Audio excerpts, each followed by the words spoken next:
बिस्मिल्लाहिर्रहमानिर्रहीम। अस्सलामुअलैकुम। मेरा भाई दुपट्टे पीको करता था और जो भी औरत अपना दुपट्टा पीको करने के लिए लाती तो भाई उन्हें काले शॉपर में दुपट्टा रखकर देता और बदले में वो औरतें भाई को लाखों रुपए थमा देती। हालांकि पीको तो सस्ती होती थी। एक दिन मैं भाई की दुकान पर चली गई अपना दुपट्टा लेकर, मगर भाई का रंग मुझे देखकर फक हो गया और दुपट्टा बगैर पीको किए ही भाई ने मुझे डांट कर भेज दिया और बोला, अब घर हरगिज नहीं जाना, बल्कि फुप्पो के घर चली जाना। मैंने भाई की बात को मजाक समझा और घर आ गई। रात को जूं ही सोने के लिए लेटी तो जान निकल गई। मैंने जब से आंख खोली थी अपने घर को खुशहाल ही पाया था। हम मुतवस्सित तबके से ताल्लुक रखते थे, मगर फिर भी अच्छा खासा गुजारा हो जाया करता था। मैं अपने वालिदैन की सबसे छोटी बेटी थी, जबकि मुझसे बड़ी दो बहनें भी थीं और भाई एक ही था। सिराजुद्दीन भाई को हम सब घरवाले बहुत प्यार दिया करते थे, क्योंकि वो एक ही तो बेटा और भाई था उस घर का, और भाई भी हम सब पर जान छिड़कते थे। लेकिन जैसे ही मैं 15 बरस की हुई, अब्बा बिस्तर से लग गए।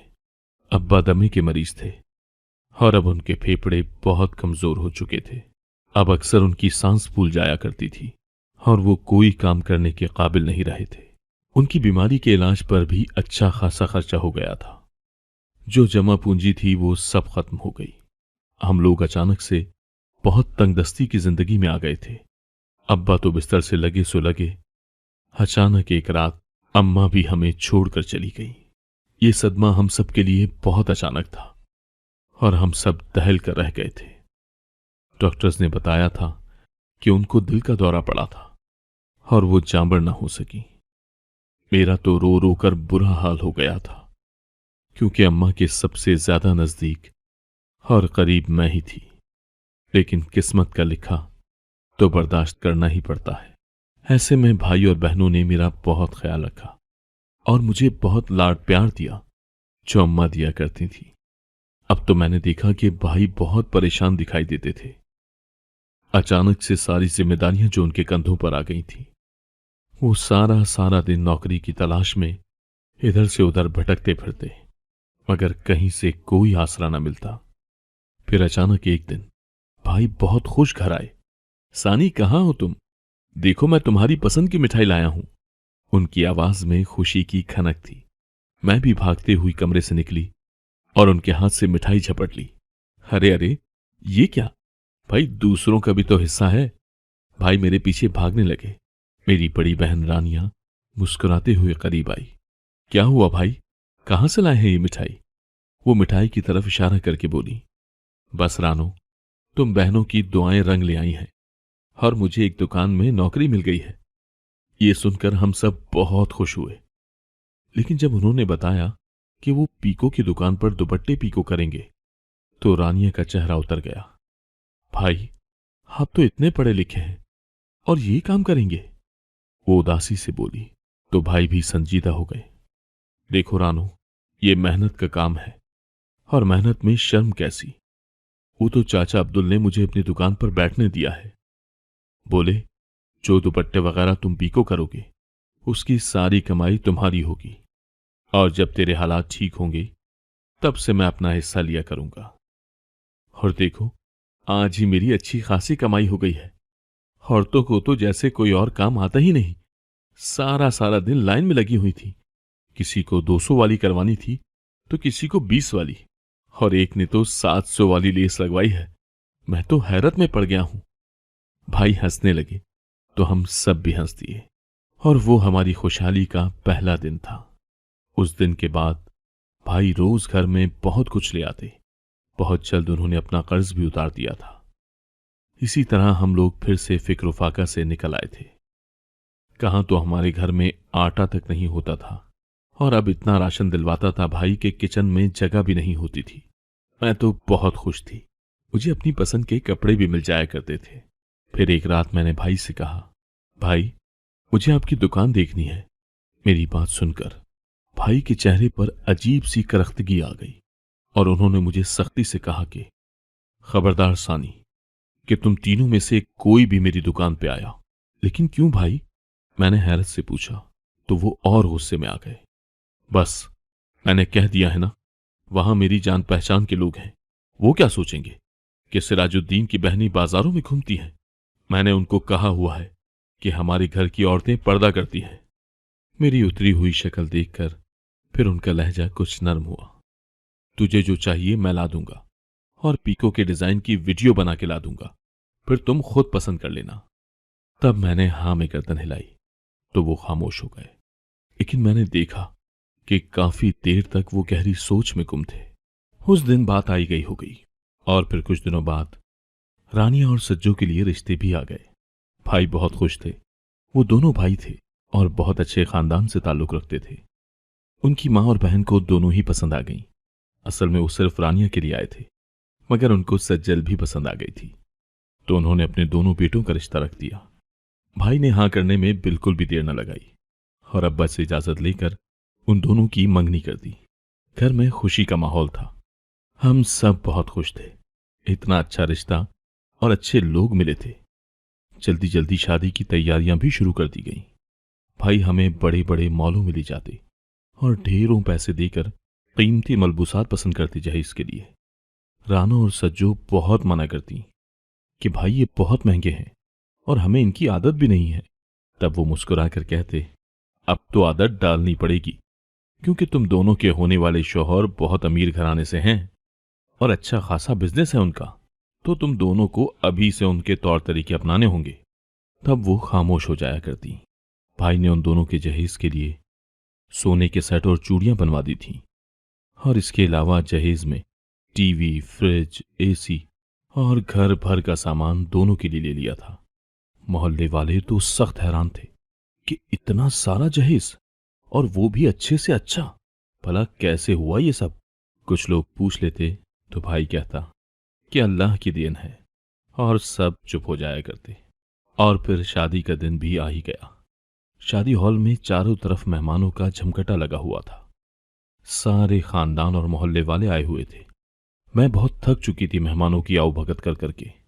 मेरे पैर शल हो चुके थे और सर भी शदीद दुख रहा था। मजबूरन मैं स्टेज से उतरकर एक कोने की तरफ बढ़ी जहां कदरे अंधेरा था। मैं एक कुर्सी पर बैठ गई। वहां म्यूजिक का शोर भी कुछ कम था। मेरे आगे चंद खवातीन बैठी थी, मगर मैंने उनकी तरफ पीठ कर ली ताकि वो मुझे पहचान न सके, वरना फिर कोई फरमाइश कर देती। मैंने कुर्सी से टेक लगा के आंखें मूंद ली थी। अब उन खवातीन की बातें मुझे साफ सुनाई दे रही थी। ए समरा, ये सिराज के पास इतना पैसा कहां से आया जो इतनी धूमधाम से शादी की है और इतना सारा जहेज भी दिया है?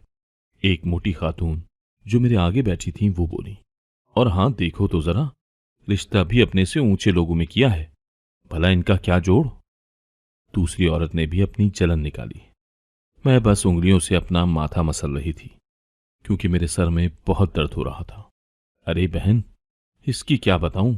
ये जो फरजाना है ना, मेरी पड़ोसन, हाँ वही, उसने बताया कि वो गई थी पिछले माह सिराजुद्दीन की दुकान पर दुपट्टा पीको करवाने। वो तो देखकर हैरान रह गई क्योंकि वहां धड़ाधड़ औरतें आती हैं और सिराज उनको दुपट्टा काले शॉपर में डाल के देता है और बदले में वो ढेरों पैसे देकर जाती हैं। उनकी बात पर मेरा माथा ठनका था। अरे क्या बात करती हो? भला पीको के कौन देता है इतने पैसे? दूसरी औरत ने मजाक उड़ाने के अंदाज में कहा। ए बहन, कसम ले लो, सच कह रही हूं। फरजाना भी कसम खा के कह रही थी कि औरतें 1-1 लाख की गड्डियां देकर जाती हैं उसके हाथ में। पहले वाली औरत ने यकीन दिलाने की कोशिश की। हाँ बहन, ऐसा ही कुछ होगा, वरना इतना पैसा कहां से आता है उसके पास? तीसरी औरत ने भी बीच में लुकमा दे ही दिया। मैं उनकी बातें सुनकर अपने सर का दर्द भूल चुकी थी क्योंकि मेरा दिल घबरा रहा था। भला ऐसे कैसे हो सकता है कि एक दुपट्टे के बदले में लाखों रुपए? नहीं, ऐसा नहीं हो सकता। मेरा दिल ये बात मानने को तैयार नहीं था, मगर वो औरतें अब भी इसी बात को डिस्कस किए जा रही थीं। मजबूरन मैं वहां से उठ के चली आई। रानी और सज्जल दोनों ही अपने घर रुखसत होकर जा चुकी थी। घर अचानक से बिल्कुल खाली खाली हो गया था। भाई तो रात को देर से घर आया करता था और कभी कभी तो आता भी नहीं था। अब बस मैं और अब्बा ही रह गए थे। अब्बा तो बिस्तर पर पड़े रहते दवाओं के नशे में, और मैं अकेली बस काम काज से फारिग होकर टीवी ही देखा करती थी।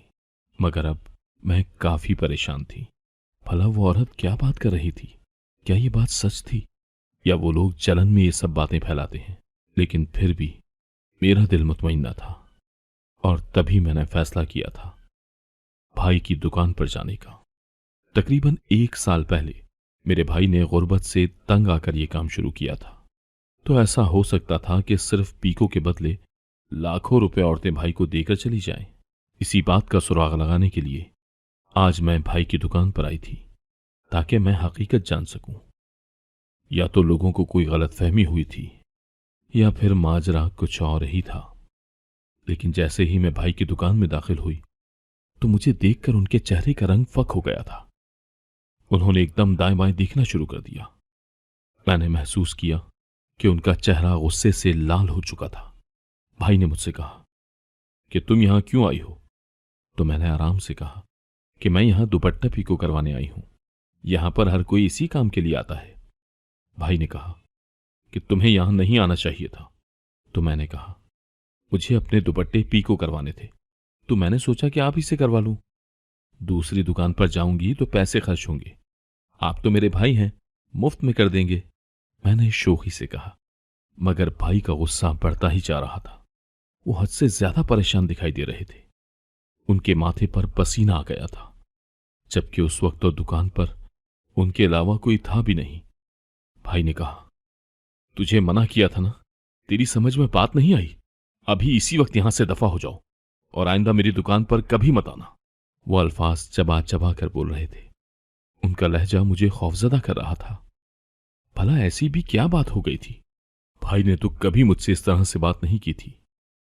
मेरे दुपट्टे वाला शॉपर भाई ने मुझे वापस पकड़ा दिया, और मेरे दुपट्टे पीको भी नहीं किए। मुझसे घर जाने को कहा। मैं जाने लगी तो एकदम से उन्होंने मुझे रोक लिया। फिर मुझसे कहने लगे, अपने घर नहीं जाना, सीधा फुप्पो के घर चली जाना। उनकी बात सुनकर मैं हैरान और परेशान रह गई थी।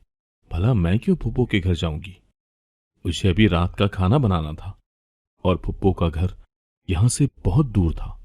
मुझे लगा भाई मजाक कर रहा है। मैंने उसकी बात को संजीदगी से नहीं लिया, और मैं दुकान से बाहर चली आई। पहले सोचा कि फुप्पो के घर चली जाऊं, लेकिन फुप्पो का घर काफी दूर था, काफी चलना पड़ता मुझे, और फिर मेरे पैरों में भी दर्द हो जाना था, और मुझे घर जाकर खाना भी बनाना था।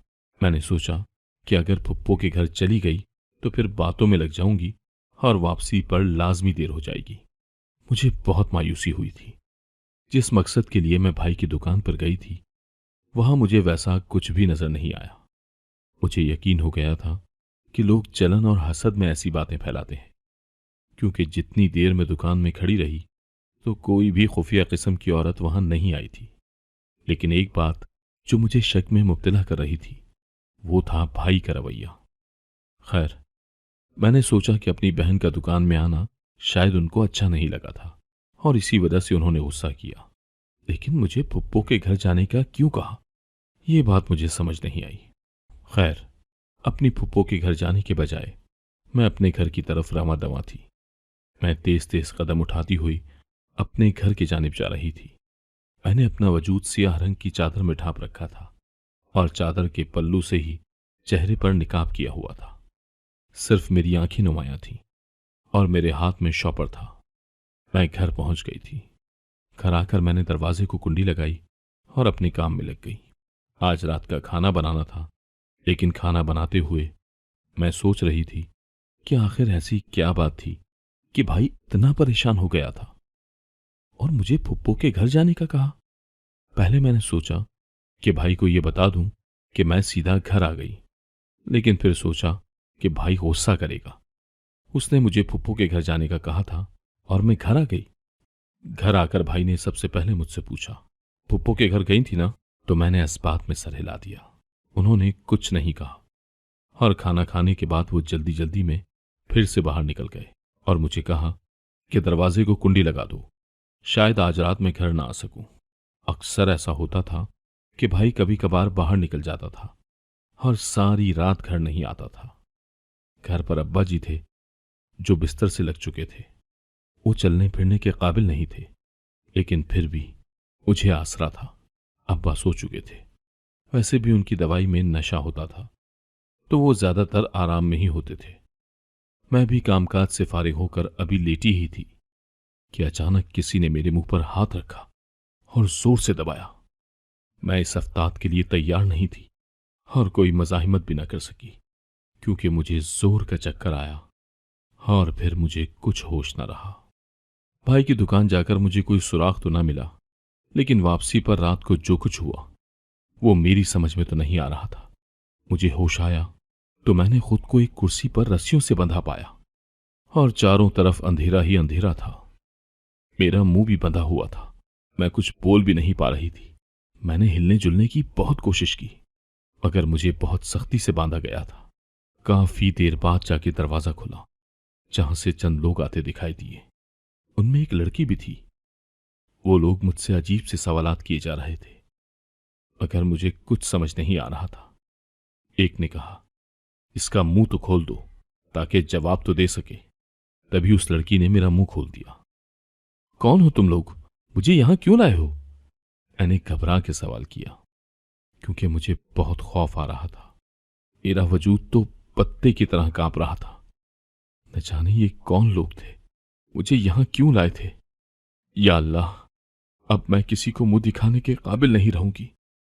तरह तरह के ख्यालात मेरा दिल दहलाने जा रहे थे।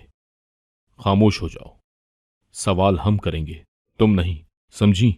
एक आदमी ने जोर से टेबल पर हाथ मारा। मैं खौफ से कांपने लगी। हम खुफिया एजेंसी से हैं और तुम हमें बताओगी अपने उस काम के बारे में जो तुम करती हो अपने गैंग के साथ मिलकर। अब की बार दूसरे आदमी ने पूछा, जिसकी बड़ी बड़ी मूछें थीं। खुफिया एजेंसी? मैं हकलाई। मेरा क्या कसूर है? मैंने पूछा। तो उस आदमी ने कुर्सी से टेक लगाई और लड़की से कहने लगा, इसे तो अपना कसूर ही नहीं मालूम, बेचारी कितनी मासूम है। वो दोनों हंसने लगे, मगर मुझे कुछ भी समझ नहीं आ रहा था। तब उन्होंने पूछा, तुम कल पीको की दुकान पर गई थी ना? उसकी बात पर मैं चौंकी। हाँ गई थी जनाब। मैंने जल्दी से हाँ में गर्दन हिलाई। गुड, अब बताओ कि वहां क्या डील हुई है तुम्हारी? कैसी डील? वो तो मेरे भाई की दुकान है और मैं अपने दुपट्टे पीको करवाने गई थी, जो कि भाई ने किए ही नहीं और मुझे वहां से निकल जाने को कहा। मैंने जल्दी जल्दी उनको सब कुछ बता दिया। वो सब अजीब सी नजरों से एक दूसरे को देखने लगे। ये किसे उठा लाए हो तुम लोग? बड़ी मूछों वाला शदीद गुस्से में लग रहा था। सर, अब तो मामला और आसान हो गया है। ये तो उस पीको वाले की बहन है, अब तो वो खुद हमारे हाथ आएगा। वो लोग काफी देर तक आपस में बातें करते रहे, लेकिन मुझे कुछ भी समझ नहीं आ रहा था। मेरी हालत तो गैर हो रही थी। आखिर वो क्या कह रहे थे? ठीक है सर, आप परेशान ना हो, हम अभी उससे राब्ता करते हैं। अब तो वो हमारे काबू में आ ही जाएगा। और फिर 2 घंटे बाद मैंने देखा कि 2 और आदमी उस कमरे में दाखिल हुए थे और मेरी हैरत की इंतहा न रही, क्योंकि उनके साथ मेरा भाई सिराजुद्दीन भी था, जिसकी आंखों में पट्टी बंधी हुई थी। भाई, मैं जोर से चिल्लाई। उनको देखकर मेरी आंखों में आंसू आ गए थे और मैंने फूट फूट कर रोना शुरू कर दिया था। उन लोगों ने जैसे ही भाई की पट्टी खोली, उनकी नजर मुझ पर पड़ी। वो मुझसे नजरें चुराकर उन लोगों के आगे हाथ जोड़ने लगे कि खुदा के लिए मेरी बहन को छोड़ दे, मैं आपको सब कुछ सच सच बताता हूं। वो उनसे इल्तिजा किए जा रहे थे, जबकि उनको भी कुर्सी से बांध दिया गया था। हाँ मिस्टर सिराजुद्दीन, हम आपके मुंह से सच ही सुनना चाहते हैं, लेकिन आपकी बहन यहीं रहेगी, क्योंकि हमें आप पर बिल्कुल भरोसा नहीं। अब आप बताएं कि आप क्या काम करते हैं पीको के अलावा? भाई की आंखों से आंसू निकल आए थे और उन्होंने बताना शुरू कर दिया। अब्बा की बीमारी के बाद मैं बहुत परेशान था। उनकी दवाइयों का खर्चा और अम्मा की तदफीन वगैरह पे बहुत खर्चा हो गया था और मुझ पर बहुत ज्यादा कर्ज चढ़ गया था। मेरे लिए कोई रास्ता नहीं था। हर जगह देख लिया, मगर मुझे कहीं जॉब न मिल सकी। यहां तक कि मेरे घर में फाकों की नौबत आ गई थी। फिर एक दिन जब मैं बहुत परेशान बैठा था फुटपाथ पर, मेरा दिल किया कि हाथ आगे बढ़ाकर भीख मांग लूं। कम से कम बहनों के लिए रोटी तो मिल जाएगी। मगर उसी वक्त एक लड़की मेरे करीब से गुजरी। मैंने उसके आगे हाथ फैला दिए। बहन, मेरी मदद कर दो। मेरे घर में 3 बहनें 2 दिन से भूखी हैं। न जाने कैसे मैंने अपनी अना को मार के उसके सामने सवाल कर दिया। तब वो लड़की हैरत से मुझे देखने लगी। मैंने उसकी तरफ देखा और फीकी सी मुस्कुराहट चेहरे पर लाकर बोला, हर जगह ट्राई कर चुका हूं, कहीं कोई काम नहीं मिला। मेरा सर झुका हुआ था। तब उस लड़की ने मुझे अपने साथ आने का कहा और अपनी कार में बिठाकर एक ऐसी जगह ले गई जहां बहुत से लोग काम कर रहे थे, ज्यादातर खवातीन थीं। उसने मुझे एक बंदे से मिलवाया और कहा, ये बहुत जरूरतमंद है और कहता है कोई भी काम कर लूंगा। तब उस आदमी ने मुझे कहा, बस एक पीको की दुकान पर बैठना है जहां कुछ लड़कियां आया करेंगी और अपने दुपट्टे साथ लाएंगी। तुमने उनको हमारा कुछ सामान देना है और बदले में वो तुम्हें बहुत सारा पैसा देंगी, जिसमें से आधी रकम तुम्हारी होगी। उनकी बात सुनकर मैं शशोपंज में मुब्तला हो गया था। ये काम कुछ ठीक नहीं लग रहा था, मगर उन्होंने वादा किया कि वो कभी भी मुझे किसी मुश्किल में फंसने नहीं देंगे। बस मुझे एक काला थैला दिया जाएगा जिसे मैं खोल कर भी नहीं देख सकता था। बस उसमें दुपट्टा डालकर उस लड़की को देना था जो पैसे देकर जाती। बज़ाहिर ये पीको की दुकान थी, मगर अंदर ही अंदर कुछ और खेल चल रहा था जिसका आज तक मुझे भी इल्म न हो सका था। मगर ये गैर कानूनी था, ये मैं अच्छे से जानता था, लेकिन इतना मजबूर हो चुका था कि उस वक्त अगर वो बंदा मुझे किसी का कत्ल करने का भी कहता तो हो सकता है कि मैं वो भी कर देता। भाई की आवाज कांप रही थी। उनके आंसू मेरे दिल पर गिर रहे थे। वो मुझसे नजरें भी नहीं मिला पा रहे थे। सर, मैं कसूरवार हूं, बस मेरी बहन को छोड़ दें। ये मासूम है, इसे कुछ भी नहीं मालूम। वो फूट फूट कर रोने लगे थे। अदील, गिरफ्तार कर लो इसे और अब ये केस अदालत में जाएगा। अब पुलिस का काम है आगे की कार्रवाई करने का। वो मूंछों वाला आदमी कहे जा रहा था। सिराजुद्दीन, तुम्हें हम वादा माफ गवाह के तौर पर इस्तेमाल करेंगे अगर तुम उन लोगों का ठिकाना बता दोगे। जी, मैं सब कुछ बता दूंगा, बस मेरी बहन को जाने दे। वो फिर से बोले।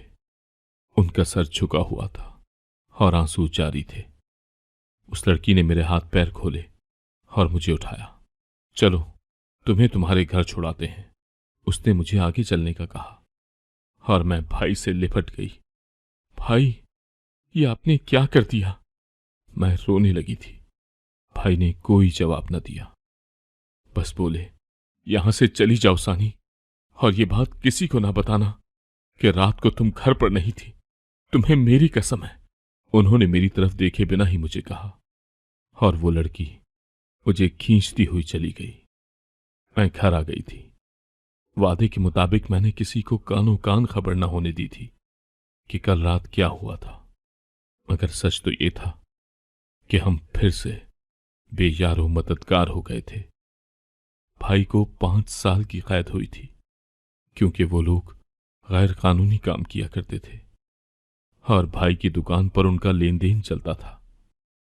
पुलिस को इसकी खबर मिल चुकी थी, लेकिन वो औरतें हमेशा उनको डॉज देकर गायब हो जाया करती थी, जबकि बदकिस्मती से मैं उनके हत्थे चढ़ गई थी।